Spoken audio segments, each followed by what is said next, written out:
Jesus obviously thought it was really important that every believer needs to be filled with the Holy Spirit.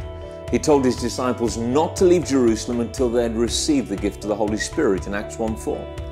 I've talked to you about who the Holy Spirit is and what He does and how powerful a promise of hundreds of years that He would come. I spoke to you yesterday about being led by the Spirit. I want to tell you some examples or kind of ways of being led by the Spirit. And one of them is, if you want to be led by the Holy Spirit, you're going to ask questions. You're going to say to the Holy Spirit, would you lead me today? That's a question. It's a request. Lead me today in all that I do. Or what would you have me do in this situation? Or Lord, I've got this much money and I've got this much need. How do I get through this? Or here's a person who wants to marry me, or I think I want to marry them. What would you want me to do? I think asking the question is critical to being led.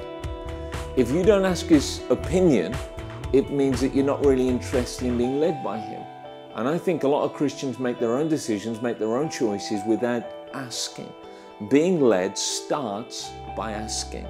Would you begin to ask the Holy Spirit how He wants you to live in every aspect of your life?